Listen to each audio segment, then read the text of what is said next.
Welcome to Across the Goal Line, a sports podcast brought to you by diehard fans. Corey Maines with me as always is Luke Gossar, and today we will bring you some NASCAR, UFC 205 as it happened on Saturday night. We have the NBA and NHL Hall of Fame's classes of 2016, and as always, you got your college football and your NFL from this past week, as well as this week's picks. Also, the college football playoff rankings that were out on Tuesday last night there. So let's get things started with some NASCAR as we typically do on the show. And for that, I'm going to throw it over to Luke. All right, yeah, Corey. As you said, NASCAR last weekend was in Phoenix, Phoenix International Raceway out in Arizona there. Joey Logano won, and he put himself in a position to possibly win the 2016 NASCAR championship.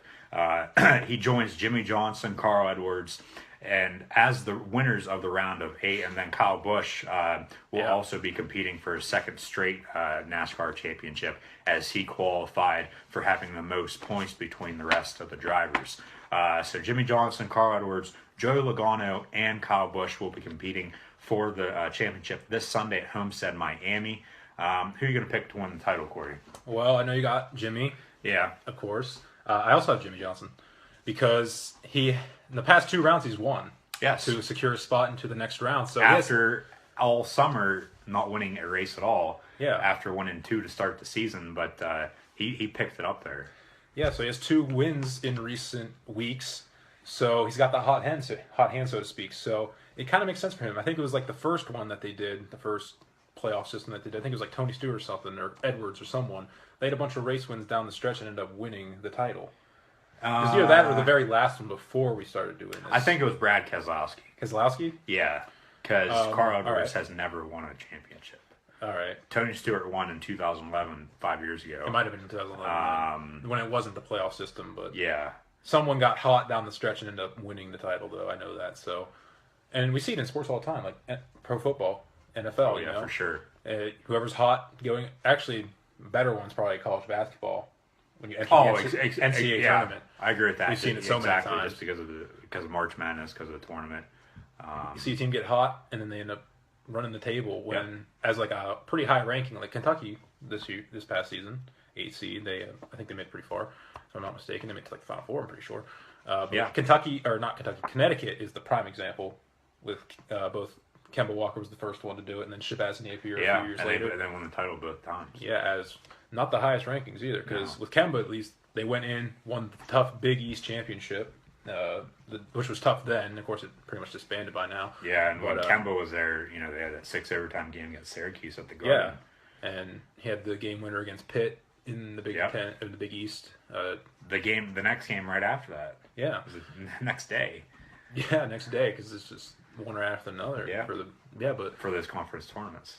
They did the same thing with Shabazz Napier. They won the American Athletic, which it's the old Big East. Basically, it has all the same teams for the most part. And they ran the table in that tournament too. And actually, they came up short in that tournament to like Louisville or something. But they still, was that the year Louisville won it all? No, this is the year that they won it all again with Shabazz Napier. Oh, okay. But they came up short in the championship. That's right. Yeah. So, but yeah, Jimmy Johnson. I was thinking something else. Bringing this back, I think he'll knock down, and 7 for him. Yeah, if he wins this Sunday at Homestead, Miami, this will be his 7th NASCAR championship, tying the late great Dale Earnhardt, the Intimidator, and the King, Richard Petty. And as Corey said, I'm going to pick Jimmy Johnson. Hell, I'm wearing his hat. He's my favorite driver. Always has been, always will be. No matter what happens. Jimmy Johnson hopefully will win this Sunday at Homestead, Miami to, capture his 7th championship. And of course, it's not who wins; it's whoever finishes the highest among these 4 drivers that will take home the championship. So yeah, we're picking who's going to win the title this week. Normally, we pick who's going to win the race, but it's the last race. It's the last race of the season already. It's hard to believe. Then we'll have a 2-month gap of no NASCAR racing. Before it kicks back up in February.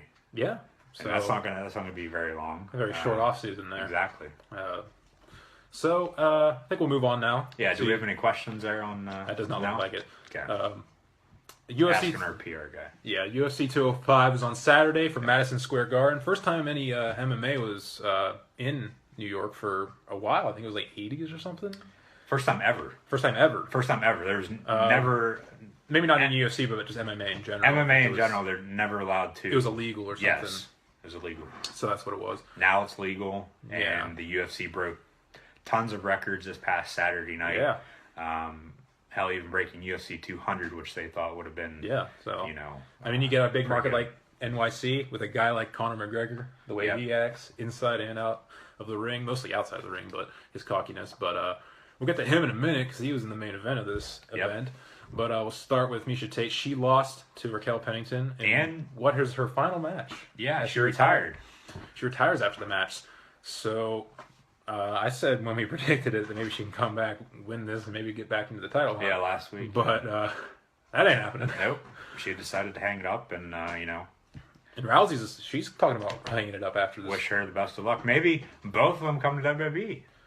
Maybe they go into professional wrestling. Who knows?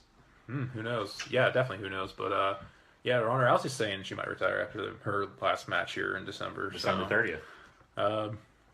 A pretty short career, I'd say, for both of them if that happens. I mean, what is it, like It's a 10, 15 matches yeah, total? a couple years. Years. Not a lot of matches, and you know, if they think they have enough money to you know, go into retirement and not do anything, you know, that's their choice. It And is. if they think they can't fight, you know, if they're not the best anymore, they want to, you know, allow other women to possibly, you know, get to the main event of MMA. You know, that's their what's the word I want to use, Corey? That's their prerogative, I guess you could say. Prerogative, decision, whatever. Yeah. Romero, he KO'd Chris Weidman in the third round to win their match. It wasn't for anything, it was just a regular match. And then, get ready for some butchering right here. But Jazreznik. Well, with names, yeah. Yeah, okay. Jazreznik retained her, I think it's strawweight title, over Kola Kulitz. It would be the strawweight. I don't know, those names probably even close. But she retained her title by unanimous decision. Yeah, unanimous decision over her.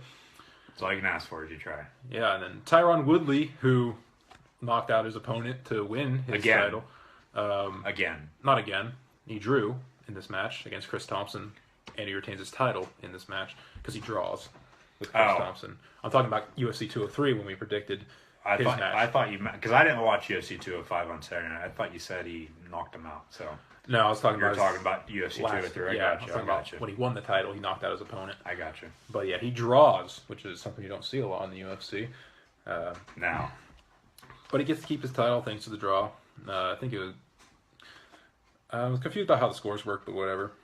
It was like It's scored by judges. Well, yeah, I'm just talking about the last one. It was kind of like, it was like the last judge or something had like 1 point for someone else, or Woodley, I guess, and then I guess that's how he got awarded it or something. I don't follow UFC too much. If our listeners know anything about UFC, let us know. But yeah, then the match that we're all going to talk about for the most part, Conor McGregor, he TKOs Eddie Alvarez to claim the lightweight title in this one. Knocked him, or TKOs him in the third round, I think it was. Yeah. Third round. I saw it was the third TKO. Lightweight champion now to go along with his. He has another title, which is I think the middleweight, welterweight, something like that. Welterweight. Welterweight. Yeah.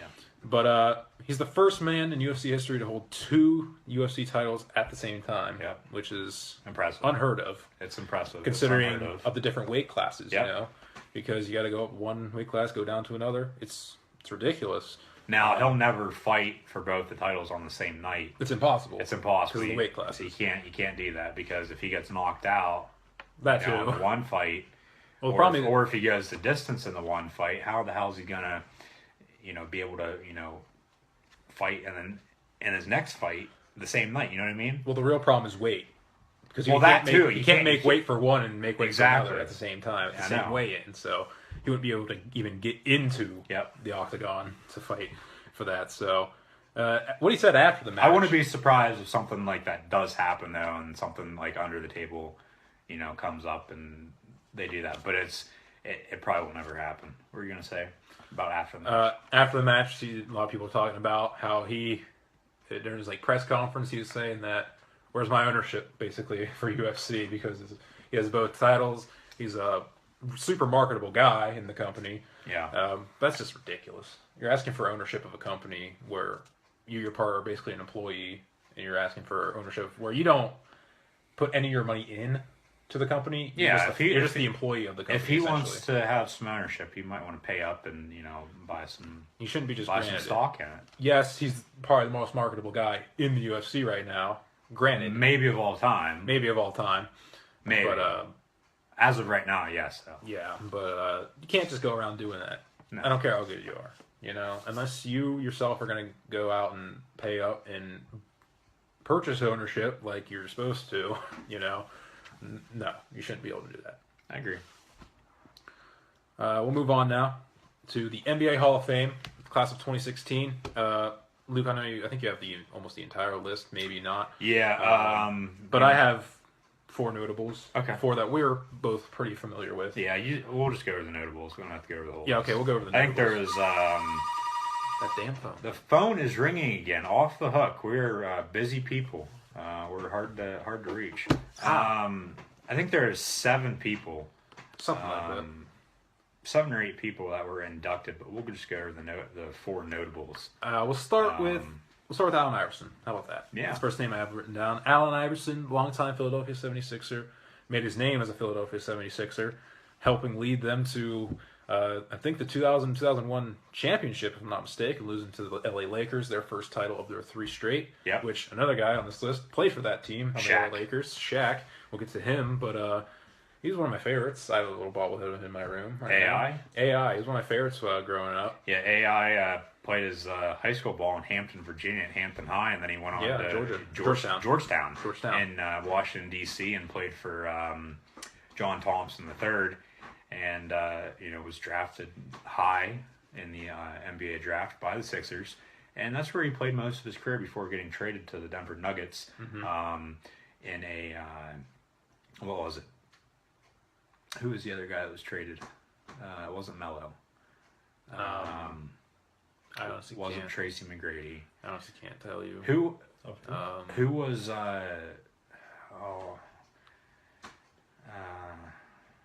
We're talking from Denver. From Denver? PR guy. Look up who was traded from Denver to Philadelphia in the Allen Iverson trade when AI went to Denver. It was 2007. Something just keeps telling me Iguodala, but I thought Iguodala was always on the Sixers before AI. It was Iggy. It was? Yeah, it had to have been.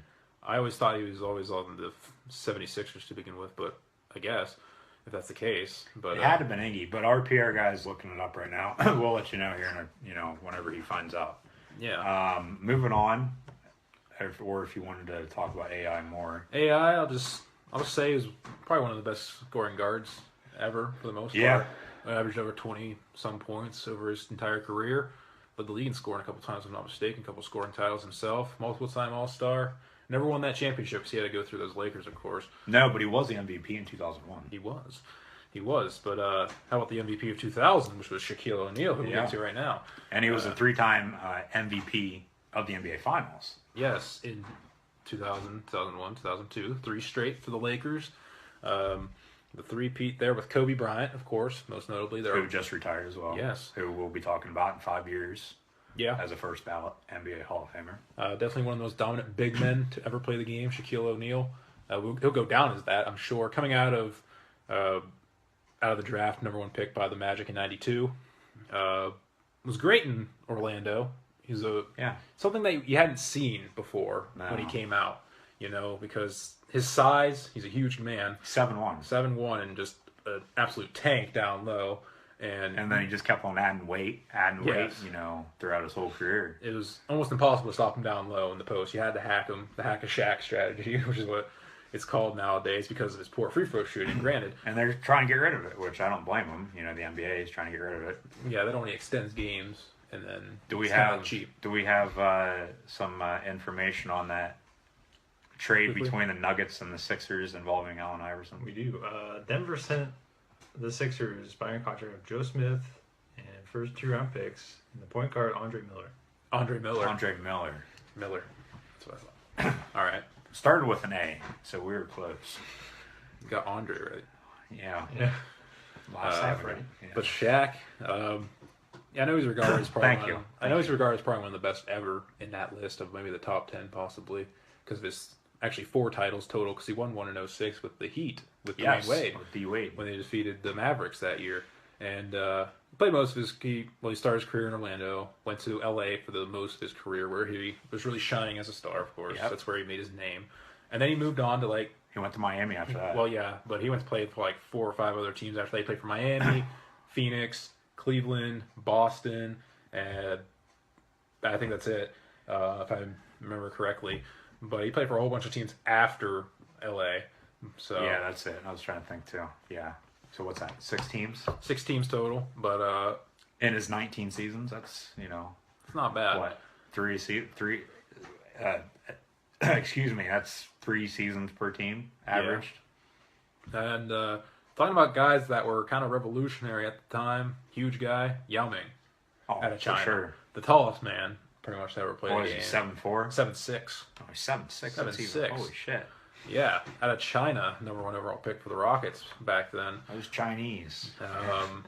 Probably one of the most awkwardest video of him being picked at his home in China.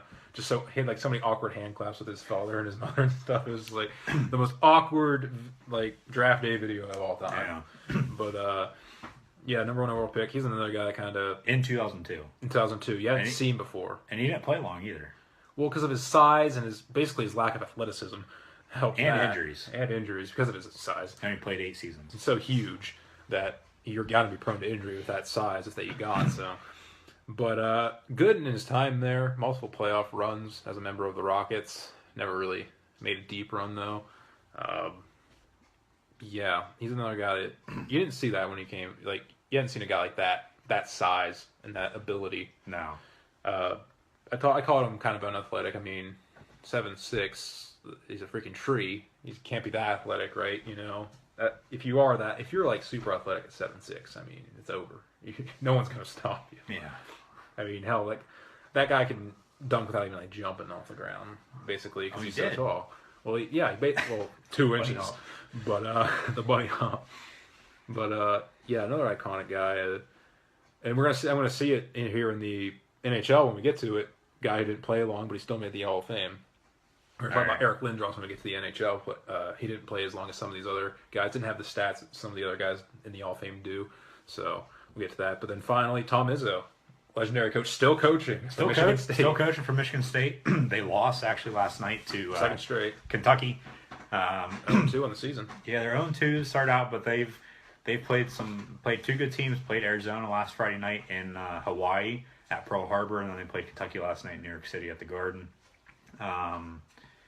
And then after Tom Izzo, I do want to talk about the other 2 very briefly. All right. Just because they're one was a great owner and one was a great WNBA player. Okay. But Tom Izzo, yeah, he's still coaching for Michigan State. Which is impressive. He's led Michigan State to 7 Final Fours, Yeah. which is really impressive, including the 2000 national championship. So he deserves to be in the Hall of Fame. You don't really see coaches in any sport get inducted while they're still coaching. That's the thing. It's like You kinda always see it mind-blowing, after they retire, but Yeah. he has the resume to be inducted right now, and see Mike Krzyzewski being that too. Oh, for that sure. happened for me for sure. he has the most wins at any level in college basketball. Yeah, so he'll definitely be another one of those guys that gets inducted while still actively coaching or playing. Or I think it's not playing. Playing is a totally different ball game. But yeah, He did play a college basketball. He played at Army. Yeah, but he's not going to get inducted for his play. I don't think. No. I don't think so. But yeah, Tom Izzo, I think I know where you're going. Cheryl Swoops. Yeah, Cheryl Swoops. She was a 3-time Olympic gold medalist for the United States of America, and then she was a 4-time WNBA champion, a 3-time WNBA MVP, and then also Jerry Reinsdorf. He was the owner of Chicago Bulls, who dominated the '90s with Michael Jordan. Yeah, They won 6 NBA championships. Back 2 different three-peats, so back to back to back, and then Jordan retired. Everybody knows that, and then once he came out of retirement, another back to back to back. So with him putting teams together, he deserves to also be in the Hall of Fame. And then Theo Epstein going to baseball, he's doing the Chicago Cubs right now. We talked about it a couple weeks ago. After the Cubs won the World Series, with how he's been able to put teams together and break curses, as he broke the Cubs curse this year and the Red Sox curse 12 seasons ago. Yeah. Is that all you got? Yeah, that's all I have for NBA Hall of Fame. We can move on to the NHL Hall of Fame unless we have some questions on Facebook. No? Nothing? We'll All move right. on to the NHL Hall of Fame then. We won the NHL Hall of Fame. 4 men inducted this time around, I guess you would say. It was on Monday, actually. Monday. The 14th. Yeah. So In Toronto. yeah, Sergei Makarov, Raji Vachon, and Pat Quinn, all in. Pat Quinn, former Flyers head coach. Okay, why not? But a guy I want to talk about, the 4th man, Eric Lindros, kind of headlining it all for the most part. The first overall pick in the 1991 NHL entry draft, the Quebec Nordiques, who were still a team at the time. Never played for the Nordiques, however.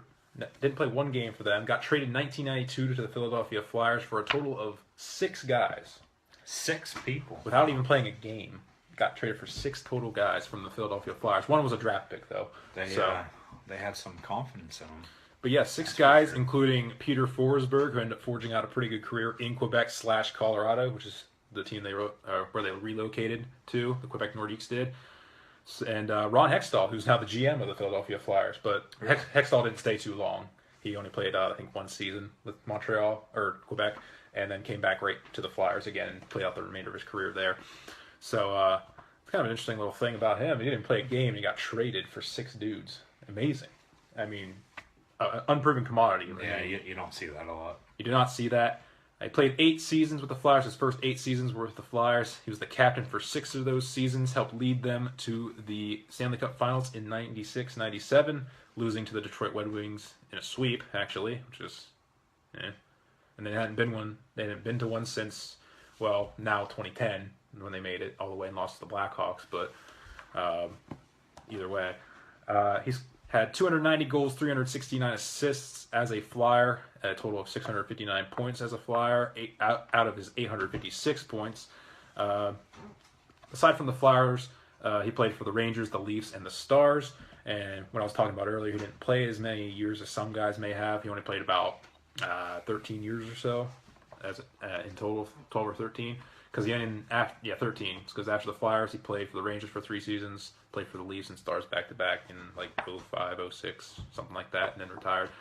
So, in the stats, he's not really high on any of these stat sheets, but what he did for the team, his dominance in some instances, kind of garnered him that Hall of Fame status, I guess. Sometimes it's not about stats, No.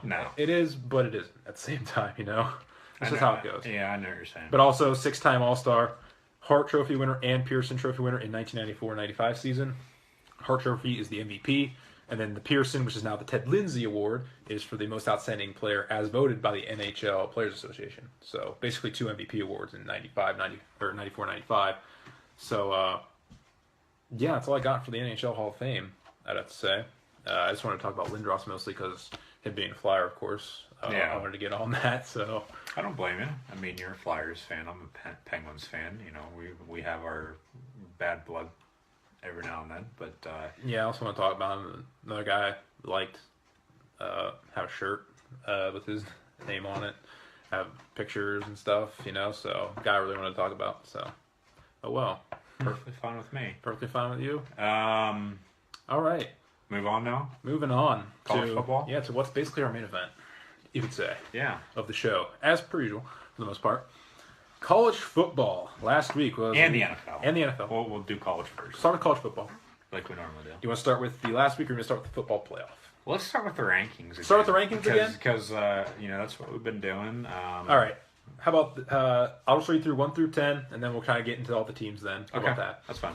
All right, this week's rankings go as follows. Number 1, Alabama stays put right where they are. Ohio State jumps up to number 2 thanks to losses from all of Michigan, Clemson, and Washington. They all lost, so they jumped all the way up to number 2 from 5. First time since 1985 that number 2, 3, and 4 all lost on the same day. Michigan lost Iowa both times. Huh. That's interesting. The same on a game-winning field goal too. Wow. It was Funny it was a little deja vu for Jim Harbaugh because he was the quarterback for Michigan in 1985 when they lost to Iowa, and then now he is the current head coach for the Wolverines. So a little deja vu for him. And then Texas had lost to Arkansas, and then Miami had lost to somebody. I can't think off the top of my head. I don't have it written down. That's my fault. But yeah, first time since 1985 that the number 2, 3, and 4 team all lost on the same day, and it happened this past Saturday. All right. Michigan stays put at number 3 despite losing to Iowa on the road. Clemson They only lost by 1. Yeah, we lost by 1. Clemson also lost by 1 to Pitt at home, however, and dropped all the way to number 4 after being at number 2. Louisville, they move up a spot to number 5 as all those teams move. And Washington goes all the way down to 6 with that 1 loss to USC this weekend. Wisconsin stays put at 7, just fine with them. Penn State moves up 2 because Auburn and Texas A&M lost this week again. Well, A&M lost again. Auburn loses for their 3rd time of the season as well. And Auburn, they controlled their own destiny going into that game, but with the loss, Alabama clinched the SEC West again, and they'll be playing, either Florida or Tennessee from the East. Could be anybody from the East. That East race in the SEC is wide open right now. Yeah, and then, as funny as it sounds, with this being this late in the season, Yeah, and then 2 teams making it to the top 10 thanks to those losses from A&M and Auburn too. Oklahoma and Colorado round out the top 10. Oklahoma's at 9, Colorado at 10. So those 2 teams moving up in the rankings there thanks to a couple losses. Much to the way Penn State is for the most part. Yeah. Penn State's just kind of silently creeping up there. Yeah, thanks to some losses. They got to win out, and if they do win out and Michigan loses 1 game, whether it be to Indiana this weekend or Ohio State next weekend, Penn State will be representing the East in the Big Ten championship game. Now, if Michigan wins out and they don't lose, they're the East champs. And if Ohio State wins out and Penn State loses 1 game, Ohio State is representing the East. And Wisconsin's a clear-cut favorite right now to represent the West because they defeated Nebraska a couple weeks ago, and then Nebraska defeated Minnesota at home this past weekend. So both those teams are out of contention. So Wisconsin, I believe it is, if Wisconsin wins this weekend and then Nebraska does lose 1 more game, just because Wisconsin has 2 losses to both Ohio State and Michigan, 2 teams in the top 3. Yeah. Wisconsin will be representing the West in the Big Ten championship game. So I want to ask you, what do you think about the ranks this week? Do you think they're pretty spot on this week? Yeah, I think they're pretty spot on. Now, last week, I could have argued a little bit more for Ohio State, to be ranked a little bit higher. I'm at 4. But now, they're 2. They're sitting at 2 again for the 2nd time this season, as they were going into the Penn State game in which they lost. But yeah, I think they're pretty spot on. Clemson over Louisville at 4 and 5, just because Clemson beat them at the beginning of October. And then Ohio State's going to play Michigan, so one of those teams is going to be out, obviously. Washington, as I said, I didn't believe in them, and I knew they would lose sometime. They did last weekend to USC, who is now 13th. They moved up 7 spots from number 20. I think they're all right. Oklahoma's sneaking up there 9, and Colorado out of the Pac-12. Yeah. They might win the South. They did lose to USC though, so Colorado might just be sitting there if USC does not lose and goes to the Pac-12 championship game. So Colorado could be sitting there, but I don't think if they are, they'll get in the playoff. They don't have a good enough resume, even though they did lose to Michigan in Ann Arbor at the beginning of the year. They haven't played anybody else. They do play Utah and Washington State, but other than that, I think the top 10 was pretty spot on this week, unlike last week. Yeah, I'd say too.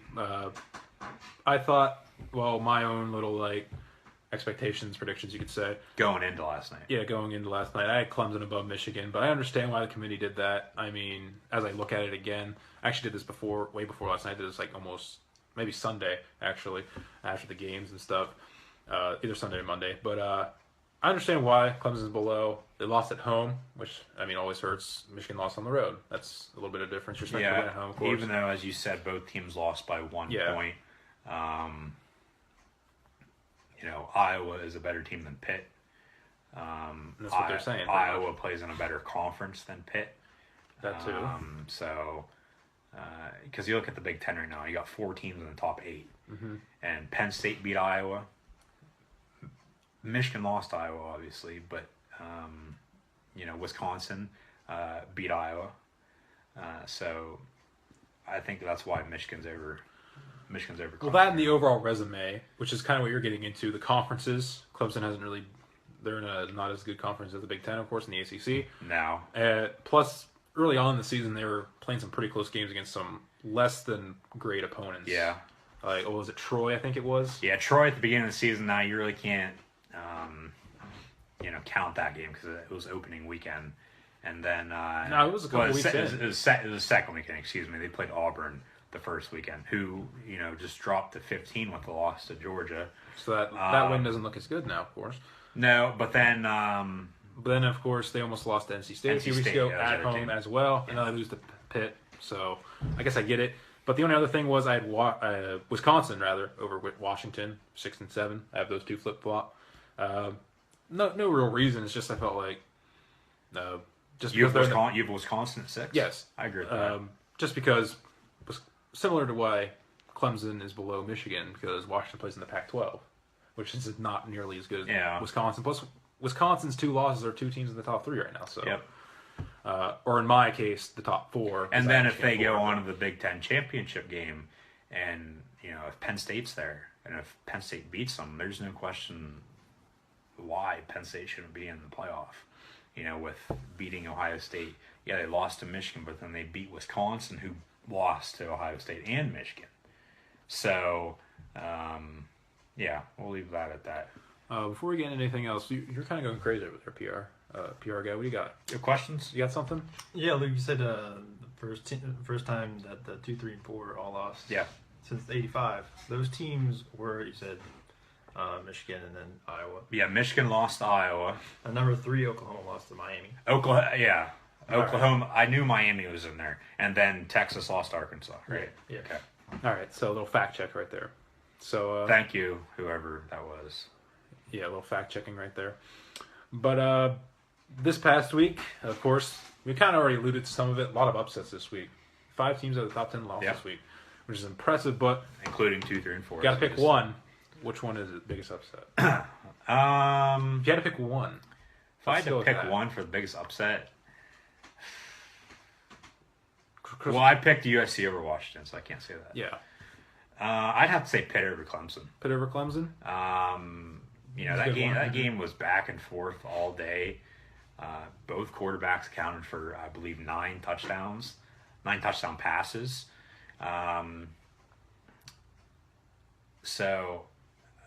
But that in the Iowa-Michigan game was good, though, too. But, yeah, Pitt Clemson. Pitt over Clemson was the biggest upset. But then there's, Duke beat Carolina, Georgia beat Auburn, and Ole Miss beat A&M as well. Yeah.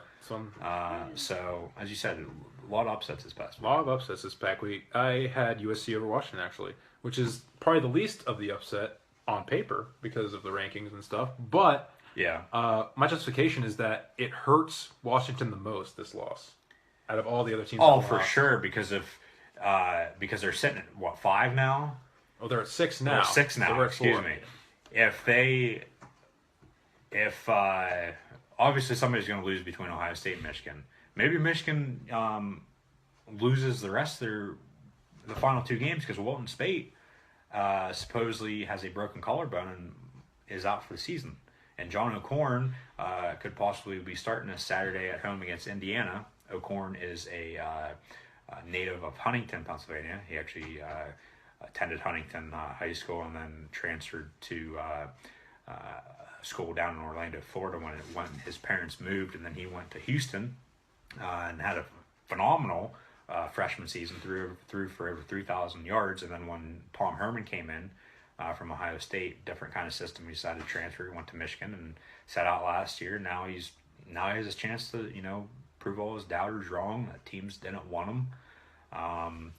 I wish Ocorn the best of luck.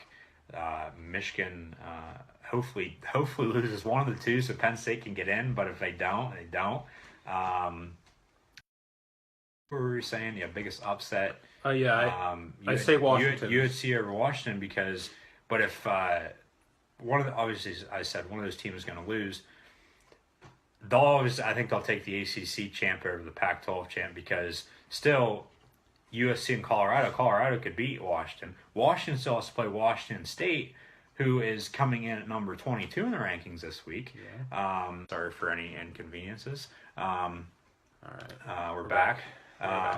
But yeah, Washington plays Washington State, which is a game they could lose in the Apple Cup on Black Friday. The day after Thanksgiving, next Friday. So, Washington, I think is screwed, to be honest with you. And that's why I have them as biggest upset, because it hurts them so much. Yeah. The impact of the upset is the thing I'm going with. Because, of course, Michigan and Clemson are still in the top 4. They're still in right now, despite losing. So that didn't really hurt them too much. No. In terms when of I this thought, week. really, at first it would. But when you sit down and think about it, and then, they came out with the rankings last night, they only lost by 1 point apiece. Yeah. Both teams. So, they didn't need to move. And they lost to 2 good teams, both in Iowa and Pittsburgh. Yeah. Yeah. So, that's why I went with that. Best game, however, I have Pitt and Clemson. Yeah, I had that as well. Also Iowa, Michigan, because they're both really close games. I had Pitt Clemson just because, as I said, it was back and forth all day long. Yeah. Both quarterbacks accounted for, I believe, 9 touchdowns. And Pitt actually got lucky because they missed an extra point and they were down 28-27, and they ended up winning 43-42 because they went for 2 and got it. But that was the best game for me as well. Yeah. Impressed this week, I have Oklahoma and Colorado because they're doing what they need to do. They're winning games and just keeping it consistent and letting other teams kind of fall back, because now they're in the top 10. Both teams don't have the best chances in the world of making the college football playoff. They're taking souls and digging holes, as the Undertaker said last night. Yeah, so in wrestling terms. So yeah, they keep winning. They keep winning the games they're supposed to win. They keep it going. Of course, Colorado has a really tough schedule the rest of this year. They still play Washington. You said Colorado. Washington State plays Washington. Well, Colorado got Washington State this weekend. Yeah, Colorado plays Washington State, and then Colorado plays Utah. All right. So they got a couple. Who beat USC? Okay. So that Pac-12 race is wide open in the South, and then the winner of the Washington State Washington will represent the North because Stanford and Oregon are both down this year. Yeah. Stanford actually got back in the rankings at 24 this week. Really? Yeah. But yeah, a couple big wins for both those teams this past week. Oklahoma beating Baylor, and then Colorado defeated Arizona pretty big. So they're doing what they need to do, and now they're in the top 10. So hey, outside chances, but if we get some weeks like this, the last couple weeks, then who knows? Who knows? That's why I think college football is the best sport and of course Oklahoma in the world. You never know what's going to happen. That's why they play the games. The game's decided on the field, not on paper. I said that, how many times within the past month on the show. But I say it all the time in real life. The past how many years? But impressed for me was Ohio State. They put up 62 for the second straight week. It was actually the same score for the second straight week. They held their opponent to 3 points in Maryland and then Nebraska the following week. So impressed for me was Ohio State. And then disappointed, I didn't think anybody disappointed just because, I know there's upsets. But, as we said, both Michigan and Clemson only lost by 1. So no one really disappointed for me. I went Washington losing on your home turf. Well, I didn't believe 13. I didn't believe in them, for the past month. So yours is justified, of course. Yeah. Mine's because I thought they were going to be able to do it and stuff. So that's kind of where I draw with that from. So hey, we have questions? Got any questions yet? No questions. Come on, guys. If you're listening, if you have a question or if you have any advice on what we should do, let us know in the comments. Move on to picks for this week. Yeah, moving on to picks this week. I went 12-8 last week in the FBS. I'll start with that. I went 1-3 in the FCS, by the way. 1-3 in the FCS. I'm 30-9. You said. Yeah, earlier? you're 39 on the year in FCS because you Okay. went 1-3 last week. I went 2-2 last week, so I'm 27-12. And then the FBS, I also went 12-8. Yeah. And you're 10 games up on me still. Yep. Because I'm at 94-47. Yeah, so I'm at 84-57. Starting with the FCS now, Liberty at Coastal Carolina, Kennesaw State at Charleston Southern, and then NC-A&T at North Carolina Central. So first, Liberty or Coastal Carolina? Coastal Carolina, I guess. All right. I'm I'm also going to take Coastal Carolina. Kennesaw State at Charleston Southern. Jeez, these FCS games though.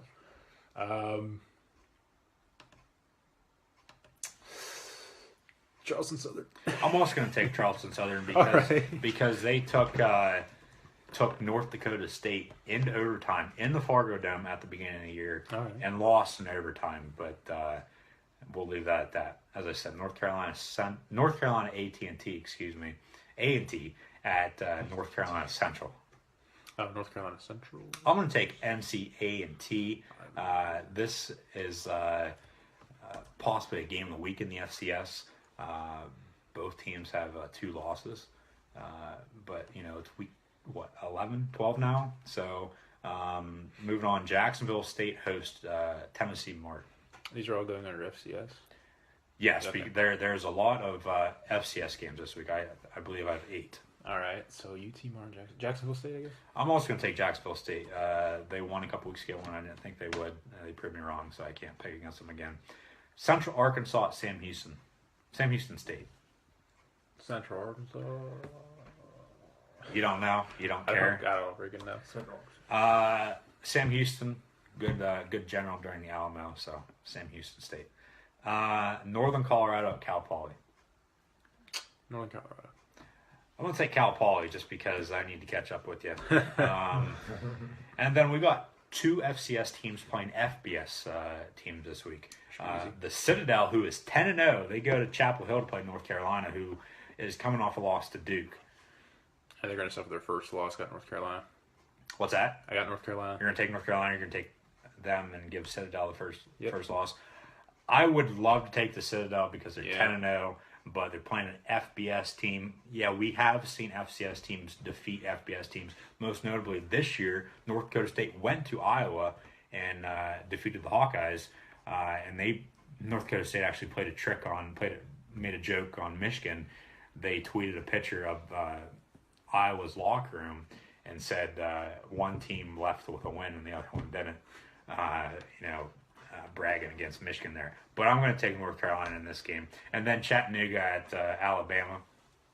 Is that even a question? No, it isn't. Yeah, I didn't think for anybody, so. really. Alabama's just too damn good. Roll Tide. Be the upset of all upsets. And it would be. Alabama's the number 1 team in the country right now. And maybe this would be the only maybe thing this is the best Alabama team that Nick Saban's ever had in Tuscaloosa. Just because of the quarterback play in Jalen Hurts. He's never had a quarterback that's been able to throw and run the ball the way Hurts does, especially this late in the season. Because sometimes, a quarterback will have a bad game here and there. Thank you for the likes. So I'm also going to take Alabama. Yeah. Right. FBS now, we got 20 games again. There is a lot of good games this weekend. Winding down, we only have two weeks left of the regular season of college football already. It's hard to believe, but we'll start out on Thursday night. Louisville goes to Houston. We thought this game at the beginning of the season, especially after Louisville lost to Clemson, that this would be a good game for them to get back in the hunt. But they're sitting, at 4 now? Louisville's at 5. 5, excuse me. Clemson's at 4. But then Houston ends up losing to Navy and SMU. Navy and SMU. I was thinking of Tulsa. But I think Louisville stays on track. I think Lamar Jackson has another big game, and he runs all over the Houston Cougars defense. Yeah, I can definitely see that happening. I'll take Louisville as well. All right. Kansas State at Baylor, noon Eastern on ESPN2 on Saturday. Baylor coming off 2 tough losses in the past 3 weeks. Talked about it last week. lost by 40 to TCU, who is our next game. They host Oklahoma State. But then Baylor lost by 1 to Texas, in the last minute of the game. So I think Baylor gets back on track, and they beat good old AARP and Bill Snyder. They definitely do need to get back on track. That's 3 straight losses. Next lost to Oklahoma this past week as well. So they need to get back on track. I'll go Baylor as well. They're at home, so all right. As I said, slight edge. TCU beat Baylor 2 weeks ago by 40. Oklahoma State, they're ranked in the top 15. Top 15, they should be. It should be like 11 or something close to that. And I know they're ahead of West Virginia because they beat the Mountaineers. West Virginia's 14. Which we'll get to here in a second. They host Oklahoma. Yeah. But for this game, this is a toss-up, I think, if you ask me. I'm going to take TCU. I'm going to go Oklahoma State. Keep it going. All right. And keep themselves right there. And the very, very, very, very long shot. Sounds good. Next is Ohio State at Michigan State. Now, this game played this weekend, same weekend last season. Michigan State went into Columbus, won on a Michael Geiger game-winning field goal. And people thought this would be deciding who will win the East. And then you got Michigan, too. But then that Ohio State-Michigan games the next weekend. But Michigan State's been down all season. They just won their first Big Ten conference game last weekend at home against Rutgers. They blew them out, shut them out actually, 49-0. But Rutgers is Rutgers. Yes. Greg Schiano, go back to Piscataway, will you? But I think Ohio State's too good for Michigan State. Michigan State's going to put up a damn good fight, but Buckeyes over the Spartans. Yeah, definitely. It's not really much of a question for me. It's going to be Ohio State in this one, possibly big, like they have been the past couple of weeks. All right, we got a glitch. Something's going wrong. Can you people still see us?